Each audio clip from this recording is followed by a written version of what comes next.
Hello, good morning students. अपना lesson number 14 complete हो चुका है, economics of plants and animals. उसके अंदर स्पेशली उसके बॉटनिकल नेम थे। बॉटनिकल नेम में से मोस्टली पूछा जाता है, एक दो बॉटनिकल नेम स्पेशली पूछा जाता है। देखिए, बॉटनिकल नेम तो काफ़ी है, लेकिन मैंने आपको थोड़ा खास खास करवाए हैं और आई होप उसी में से पूछा जाएगा। ठीक है, लेकिन देखो, देखना आपको सारे ही है, और वो एक रेक्टाफिकेशन वाली चीज है, उसको कोई टीचर भी क्या पढ़ाएगा, बस मैं तो ऐसा कैसा बोल ही सकता हूँ। ठीक है, फिर भी मैंने यहाँ पर बार बार में उसको रिपीट करके, जो बच्चे क्लास ले रहे हैं उनको रिपीटेशन करके उन बॉटनिकल नेम्स को मैंने रिपीट ही कराने की कोशिश किया आप लोगों को। इसके अलावा एक क्वेश्चन तो उसमें से आता है, और दूसरा क्वेश्चन, दो क्वेश्चन पूछे जाते हैं इसमें से हर बार। दूसरा क्वेश्चन पूछा जाता है जैसे कि ये एनिमल्स में से, जैसे सेरिकल्चर है, ठीक है, पोल्ट्री है, एनिमल हजबेंड्री है, लेक कल्चर है, पेल कल्चर, कोरल रीफ, ये जो टॉपिक है, एपीकल्चर। इसके अलावा पिछली बार भी पूछा था एक क्वेश्चन, जैसे कि ये जो था ना आपका यूज ऑफ एनिमल्स, लास्ट का जो टॉपिक करवाया था मैंने आप लोगों को, अदर यूजेस ऑफ एनिमल्स। ठीक है, जिसके अंदर से स्कैवेंजर के बारे में पूछा था। तो एग्जाम्पल ऑफ स्कैवेंजर, तो देखिए स्कैवेंजर के जो एग्जाम्पल है, स्कैवेंजर्स क्या होते हैं, जो सड़े गले पदार्थों को, जो डेड पार्टिकल्स को खा करके क्या करते हैं, एनवायरनमेंट को पोल्यूट होने से बचाते हैं, जैसे जैसे कि कॉकरोच वगैरह। ठीक है, अब अपन बात करते हैं, अपना नेक्स्ट लेसन है lesson number 15, structure of the अर्थ। तो स्ट्रक्चर ऑफ द अर्थ के अंदर ये चीज सबके दिमाग में उठती है स्टूडेंट्स की, अर्थ कैसी है। आप लोगों ने अर्थ के बारे में पढ़ लिया, ठीक है, स्ट्रक्चर ऑफ द अर्थ, जो कि ऑलरेडी आप एसएसटी में पढ़े हुए हो, एसएसटी में है इसके बारे में, लेकिन फिर भी इसको साइंस में देने की क्या जरूरत पड़ी। आप लगभग 6th क्लास से ही ग्लोब के बारे में पढ़ते आ रहे हो, 6, 7, 8, 9, 10th। ठीक है, इन फ्यूचर अगर कोई आर्ट्स लेता है तो उसे और आगे इसमें पढ़ना पड़ता है, लेकिन फिर भी स्ट्रक्चर ऑफ अर्थ यह साइंस में क्यों दिया। साइंस में देने का मतलब यही है कि एसएसटी उसकी अर्थ की स्ट्रक्चर बता सकती है, but how, but origin of earth,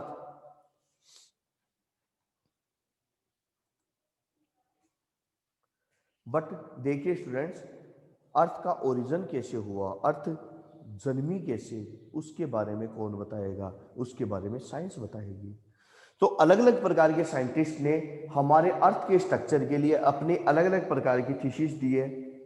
ठीक है, कुछ ने बताया, कुछ उसको धर्म से जोड़ते हैं।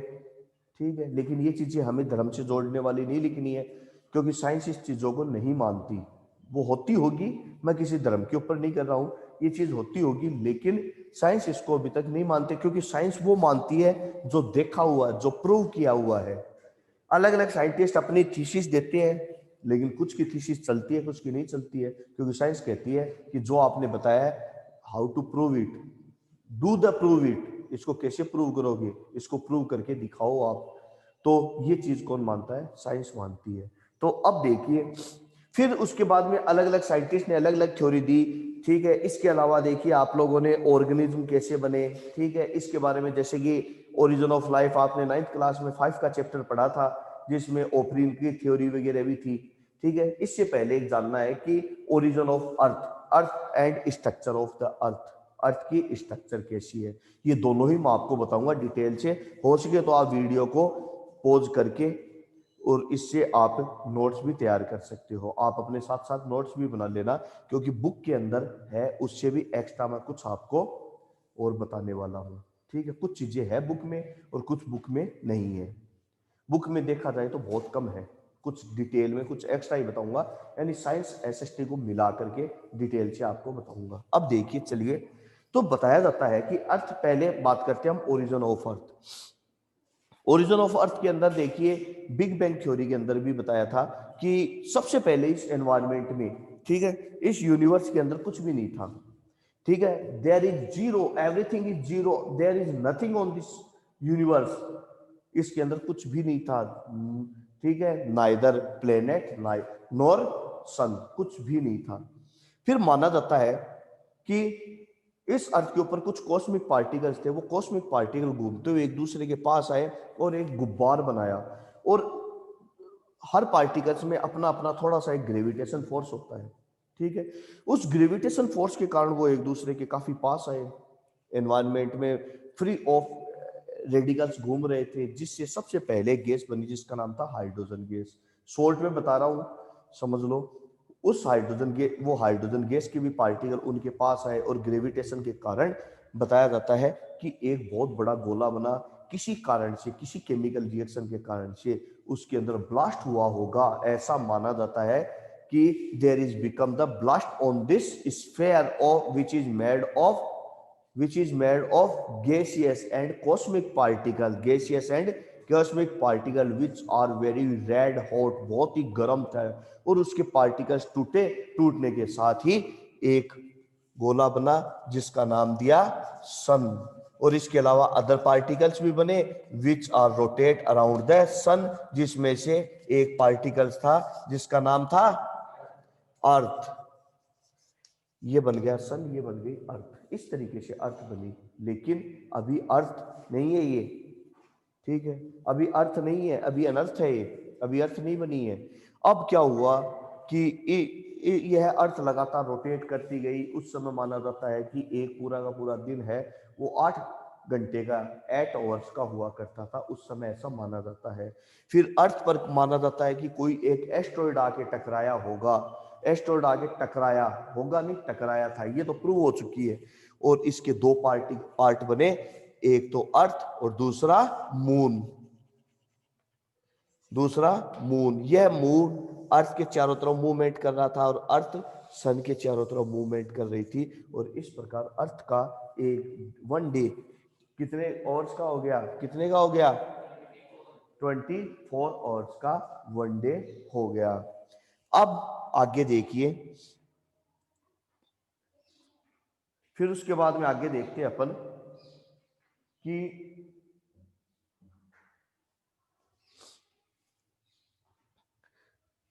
फिर उसके बाद में अर्थ है वो धीरे धीरे टाइम, क्योंकि सन से दूर थी, ठीक है, अर्थ है वो धीरे धीरे ठंडी होती गई।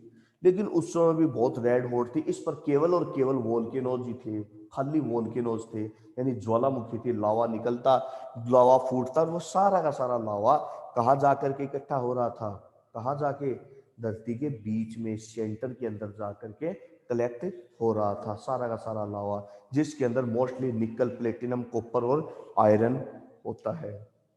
और इस प्रकार धीरे धीरे यह अर्थ सॉलिड स्टेट में गैसियस थी, फिर उसके बाद में धीरे धीरे ठंडी होकर के सॉलिड स्टेट में आ गई। और फिर आज के टाइम में जैसा कि हम अर्थ को देख रहे हैं वैसी ये अर्थ हो गई, ठीक है।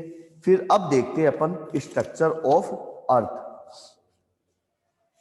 तो देखिए, ये तो एक है ओरिजिन ऑफ अर्थ जो मैंने बेसिक बताया। अगर 16 का लेसन और बिग बैंग थ्योरी अगर कोर्स में हुई तो मैं आपको फुल डिटेल में करवाऊंगा। ये देखिए,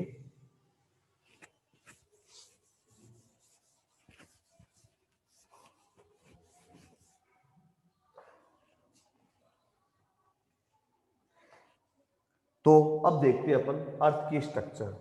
अर्थ के स्ट्रक्चर के अंदर देखिए, हमारी जो अर्थ है, अर्थ के दो पार्ट है, ठीक है। अर्थ के दो पार्ट है, एक कौन कौन सा, एक तो बायोस्फीयर और दूसरा हाइड्रोस्फीयर, ठीक है। तो इसका लगभग 70% पार्ट, ठीक है, इस अर्थ का लगभग 70% पार्ट किससे गिरा हुआ है, वेरी गुड, किससे गिरा हुआ है, वाटर से। और लगभग 30% पार्ट क्या है, लैंड है, ठीक है। और 30% पार्ट है लैंड, जिसके ऊपर हम लोग रहते हैं। लेकिन वो भी अपन 30% पार्ट पर नहीं रहते हैं। इस 30% पार्ट पर क्या क्या पाया जाता है, कुछ पार्ट तो गिरा हुआ है, किससे, माउंटेन से। काफी मात्रा में हिल्स पाए जाते हैं, बड़े बड़े माउंटेन्स पाए जाते हैं, जैसे माउंटेन्स एग्जांपल हिमालयाज, ठीक है। कुछ छोटे छोटे हिल्स पाई जाती है, ठीक है, जो अपन देखते हैं। इसके अलावा जैसे अरावली हिल्स पाई जाती है जो काफी बड़ी है। इसके अलावा कुछ जगह क्या पाई जाती है, गहरी वैलीज पाई जाती है, फॉरेस्ट पाए जाते हैं, ठीक है। इसके अलावा वेरी गुड, डिजर्ट पाया जाता है। बच्चे विभाग में कुछ में क्या पाया जाता है, डिजर्ट पाया जाता है। तो क्या क्या हो गया, माउंटेन्स हो गया, हिल्स हो गया, वैलीज हो गया। इसके अलावा डेजर्ट हो गया, इसके अलावा फॉरेस्ट हो गया, ठीक है, इसके अलावा प्लेन लैंड पाई जाती है, और बचे हुए भाग के अंदर हम लोग रहते हैं। इसके अलावा कुछ में रिवर भी पाई जाती है, लेक भी पाए जाते हैं, ठीक है, क्योंकि रिवर लेक यहाँ तो हम नहीं रह सकते, और बचे हुए पार्ट पर हम लोग रहते हैं। क्लियर? इसी अर्थ की स्ट्रक्चर के अंदर जो 70% पार्ट है, इस 70% पार्ट का 70% पार्ट को अगर अपन 100% मान के चले तो इसका लगभग 97.5% पार्ट कैसा है?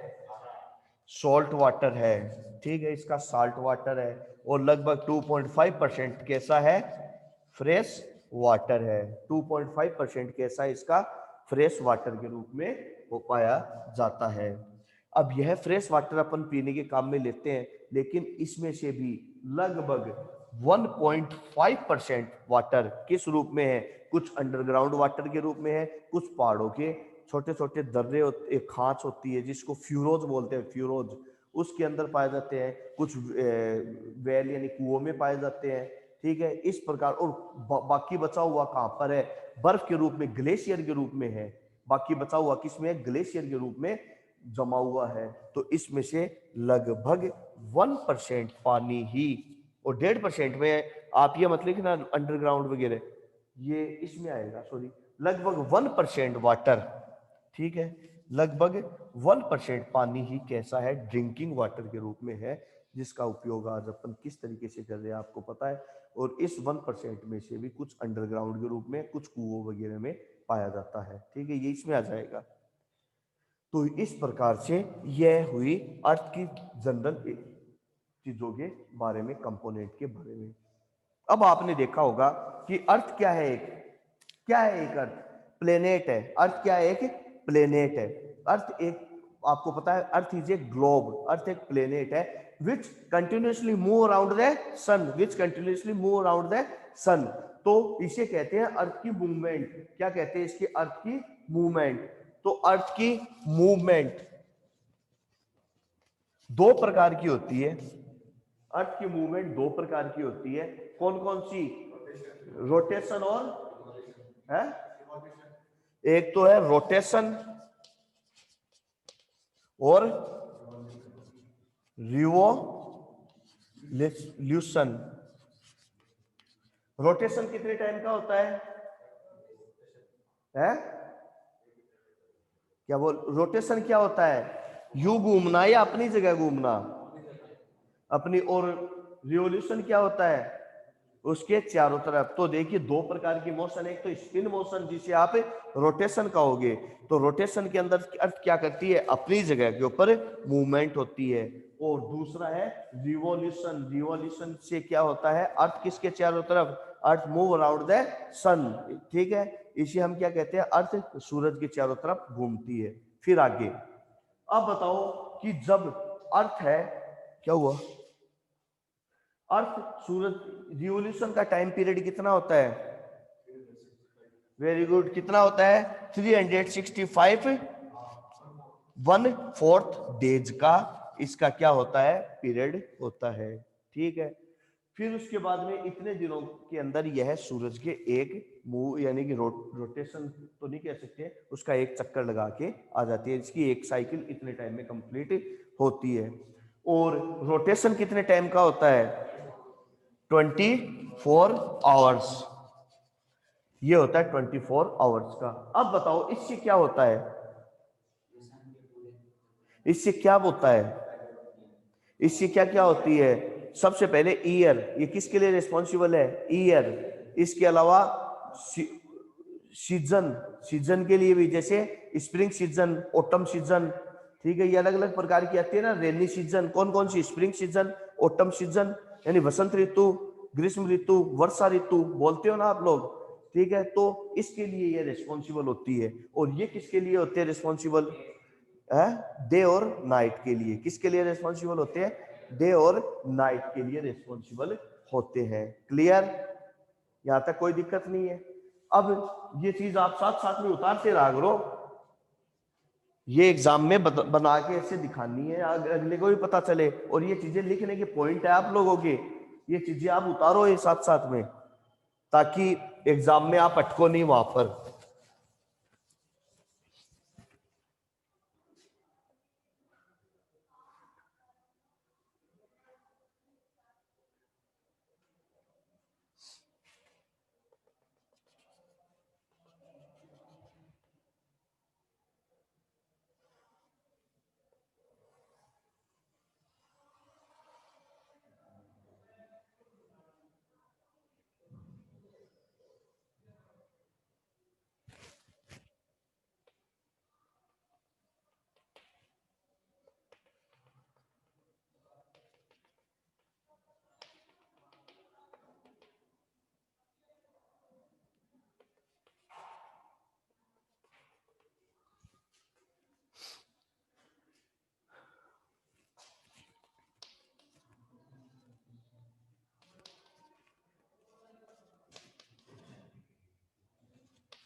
ये भी उतार लो।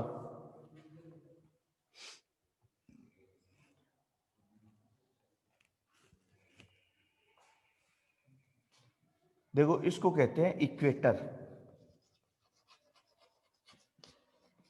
इसको कहते हैं लैंटीट्यूड। फिर एक ये भी तो होता होगा, क्या बोलते हैं इसको? वेरी गुड, इसको बोलते हैं लॉन्गिट्यूड। क्या बोलते हैं इसको? इसको कहते हैं लॉन्गिट्यूड लाइंस।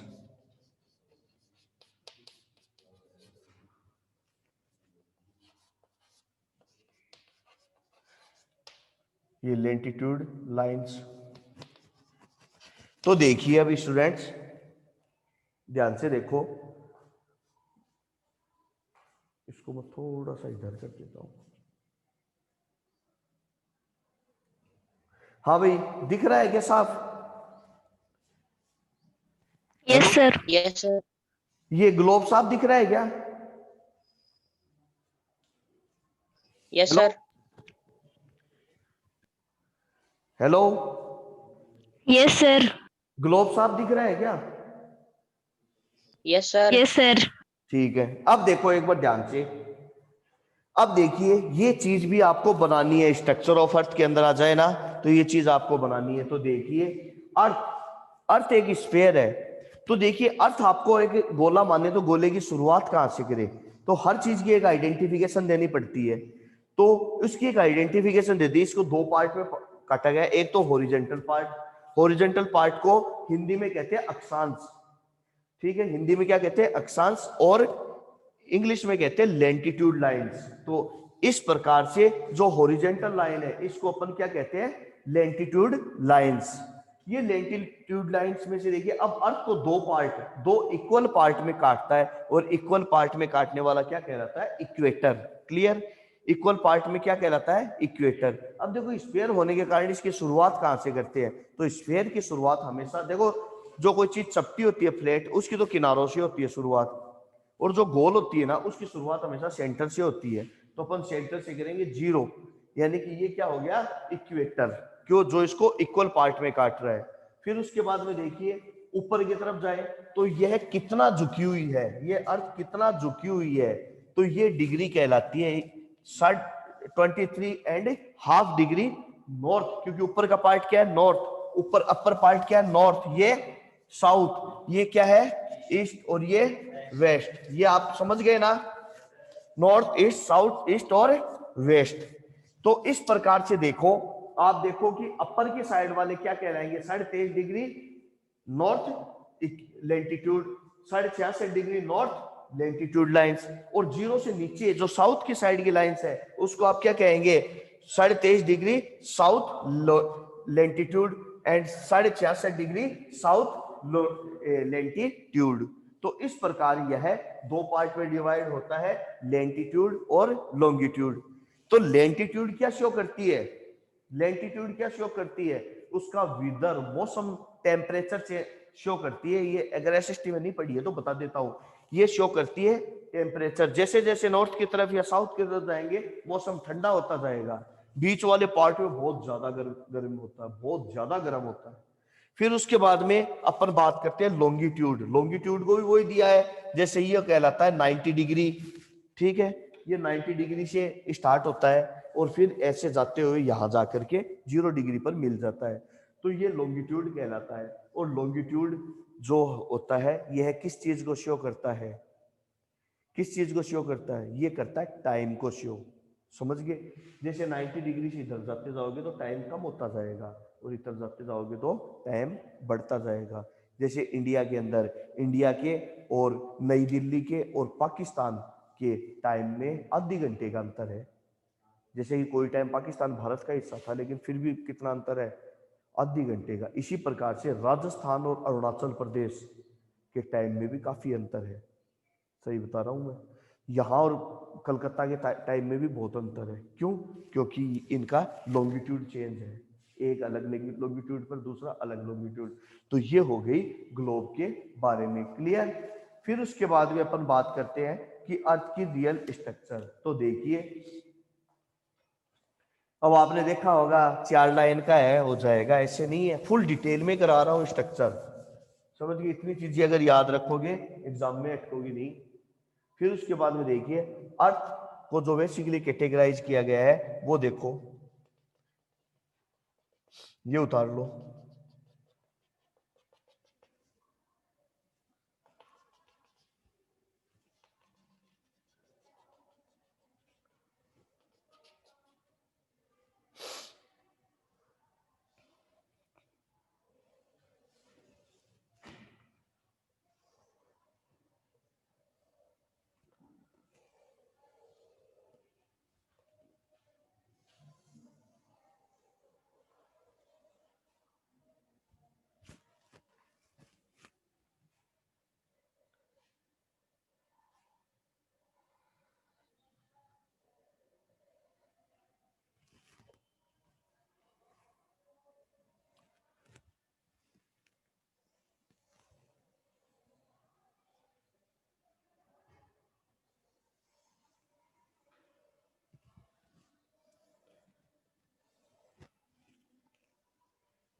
तो अब देखिए अर्थ है, इस अर्थ के बेसिकली 3 पार्ट होते हैं।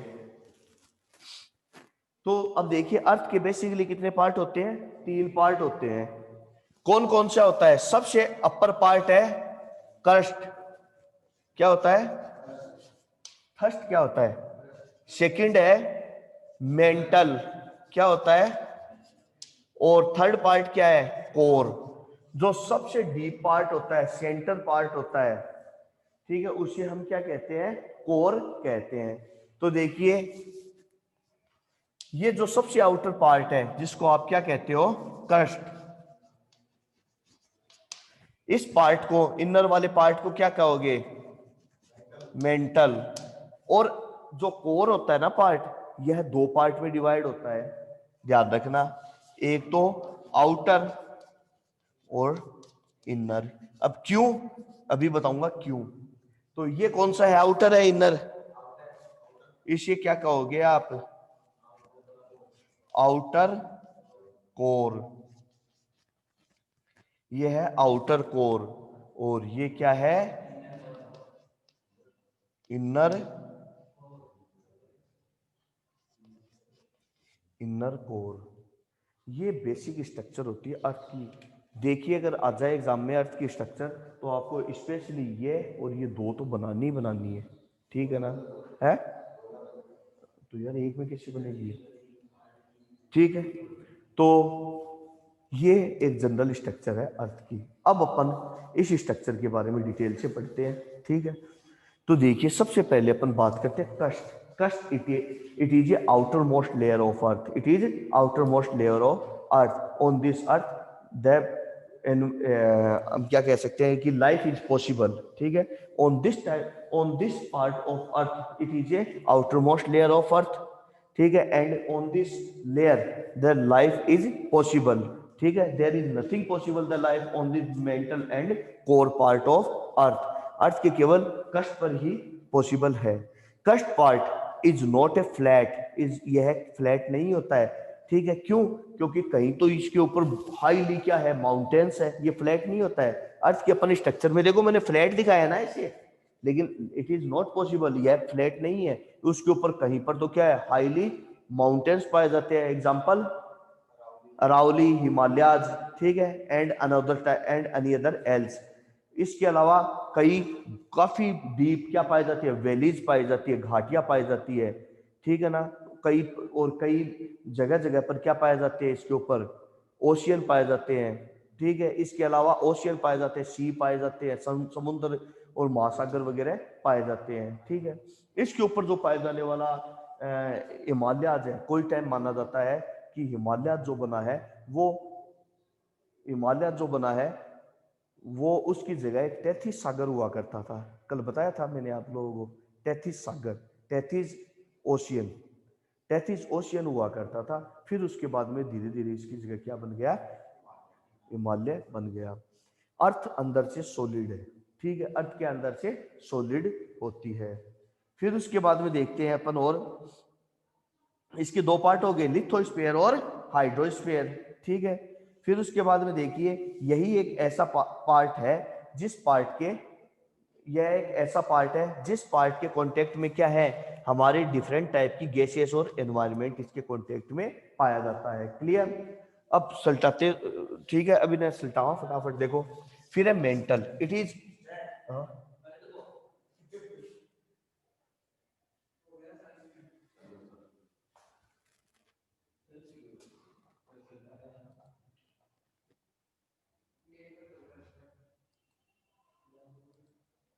चल रहा है। Hello, hello, yes sir. Yes, sir. आवाज आ रही है ना? Yes, sir. Yes sir. हाँ देखिए, फिर है मेंटल पार्ट। अब जो चीजें बता रहा हूं ध्यान से समझना, पूछा जाता है इसमें से माइनर क्वेश्चन, वहीं अटक जाओगे, शायद बुक में कहीं कुछ मिल जाए कहीं नहीं मिले, ठीक है। फिर उसके बाद mental part, it is second outer most layer, it is second outer most layer and it is thickest layer. सबसे मोटी लेयर कौन सी है? मेंटल लेयर होती है, जिसके अंदर बहुत ज्यादा मात्रा के अंदर क्या पाई जाती है, चट्टान रॉक्स वगैरह पाई जाती है, ठीक है। अर्थ इतनी ज्यादा सॉलिड होती है कि एक साइंटिस्ट है, उसने होल बनाने की सोची, लेकिन 15 किलोमीटर से लंबा होल बना ही नहीं। अगर मोस्टली कितनी भी कोशिश कर लो, 8 किलोमीटर से ज्यादा खुदाई हो ही नहीं सकती, ठीक है ना। लेकिन फिर भी नहीं, 15 किलोमीटर से ज्यादा हुई नहीं। और अर्थ की जो रेडियस है वो है 6400 किलोमीटर, ठीक है ना। कितनी है? 6400 किलोमीटर इसकी क्या है, रेडियस होती है। ये मैंने आपको ग्रेविटेशन के चैप्टर में भी पढ़वाई थी 9th क्लास के अंदर। कई जगह जो न्यूमेरिकल वगैरह आए थे ना, उसमें मैंने ग्रेविटेशन के चैप्टर में भी ये चीज करवाई थी। चलो छोड़िए, ठीक है। यह सेकंड क्या है, थिकेस्ट लेयर होती है। इस पार्ट के अंदर माना जाता है कि सिलिकेट और आयरन पाया जाता है। इसके अंदर क्या पाया जाता है? सिलिकेट, आयरन और मैग्नीशियम इसमें खूब ज्यादा मात्रा में पाया जाता है, ठीक है। तो इस पार्ट के अंदर क्या क्या पाया जाता है? सिलिकेट, आयरन और मैग्नीशियम पाया जाता है। फिर उसके बाद में नेक्स्ट आती है core layer, it is inner most layer, ठीक है। ये कैसी? सबसे सेंट्रल लेयर कहलाती है। कौन सी? कोर लेयर, इंपॉर्टेंट है। It is divide into two part, outer and middle. यह सबसे ज्यादा हॉट है, क्योंकि जैसे जैसे अर्थ के सेंटर की तरफ जाएंगे हीटनेस बढ़ती जाएगी। तो यह सबसे ज्यादा हॉट है, सबसे ज्यादा यह गर्म है। इसके अंदर का जो टेम्परेचर है वो लगभग 7000 डिग्री सेंटीग्रेड के करीब होता है। इसके अंदर का टेम्परेचर 7000 डिग्री सेंटीग्रेड, मतलब सन के टेम्परेचर, सूरज के टेम्परेचर के बराबर इसका टेम्परेचर पाया जाता है। अब देखिए इसके दो पार्ट है, आउटर और इनर।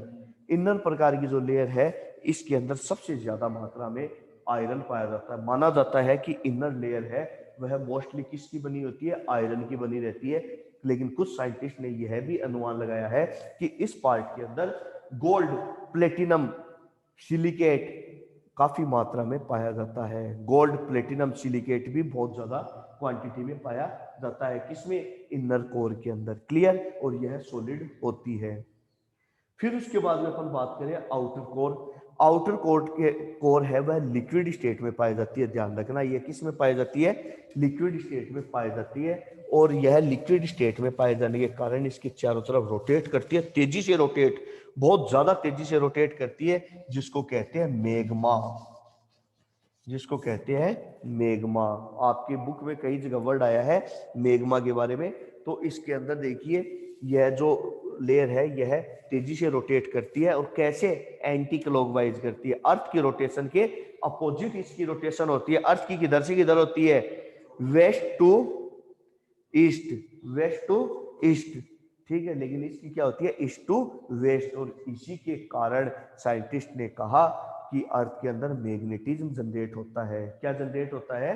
मैग्नेटिज्म जनरेट होता है। और मैग्नेटिज्म आपने नाम सुना होगा, मैग्नेट है, अर्थ इज ए मैग्नेट। अर्थ भी क्या है? एक मैग्नेट की तरह होती है। और इसी के कारण इसमें मैग्नेटिज्म होता है।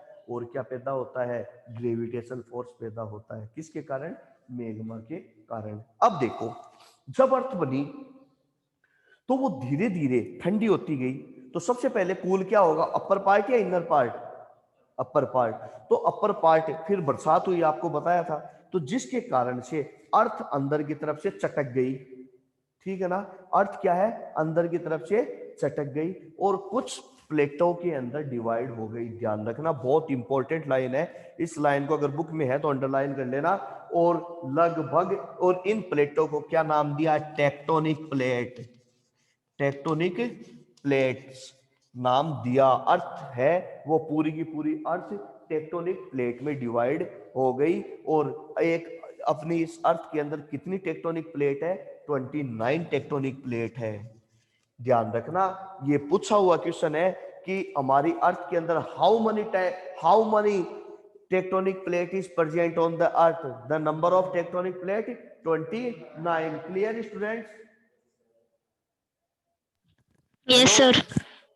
हाँ, तो कितनी टेक्टोनिक प्लेट है, 29 टेक्टोनिक प्लेट का बना हुआ है।